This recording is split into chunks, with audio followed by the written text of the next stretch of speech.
Se tkun qed titwettaq riforma fit-Tribunal Industrijali bilan li jissaħħu drittijiet tal-ħaddiema waqt li jkun hemm is-serħan il-moħħ ta' min iħaddem.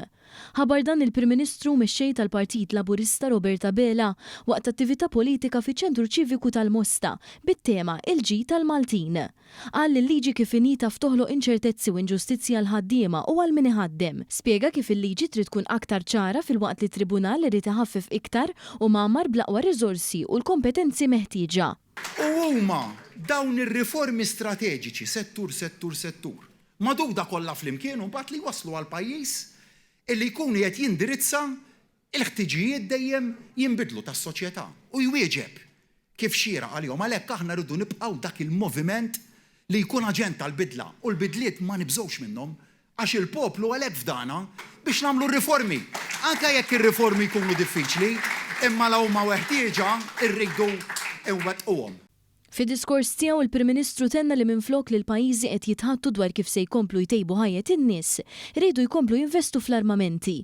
Però Dottora Bela tenna li dan il-Gvern se jibqa' jkun ta' għajnuna għal familji Maltin u Għawċin.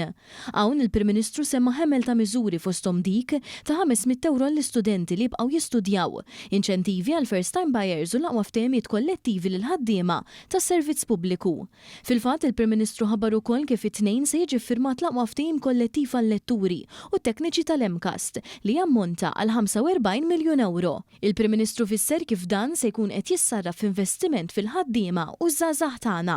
Laqwa dan ftehim kollettiv aktar minn 45 miljun euro investiti fuq medda ta' 5 snin, wetkom illi se naslu u wasalna. U ma xaħħaħniex. Anzi, erġajn investejna bis-saħħa fir-riżors umana u fl-edukazzjoni taż-żgħażagħ tagħna. Il-Prim Ministru tenna li kellu jkun Gvern Laburista li jerġa' jqajjem l-ekonomija fuq saqajja u ta' kemm felaħ lil Maltin u l-Għawċin.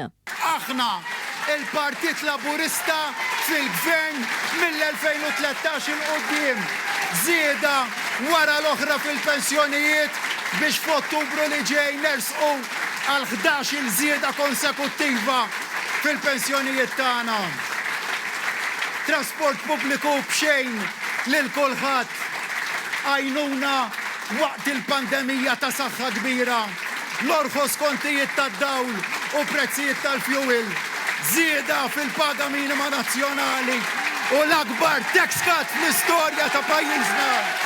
Il-Prim Ministru spjega li pajjiżna llum joffri l-aqwa standards fil-kura paljattiva u l-professjonisti qed jagħmlu minn kollox biex il-pazjenti li jkunu għaddejjin minn żmien diffiċli jitafulhom l-uġieħ bl-aħjar mod possibbli.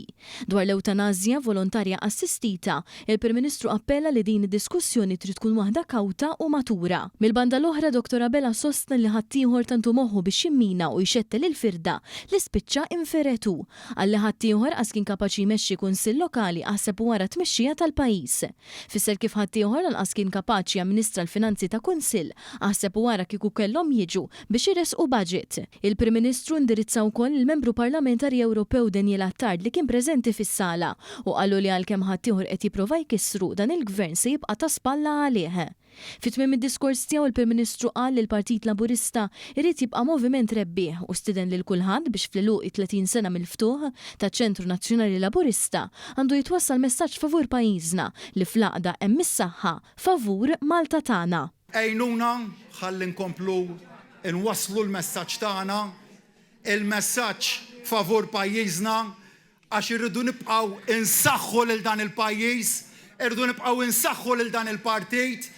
Fl-aqda tagħna hemm is-saħħa favur Malta tagħna. Malta li aħna tant inħobbu għaliha li nagħmlu tantu ġid, il-ġid tal-Għawċin, il-ġid għall-Maltin. Grazzi.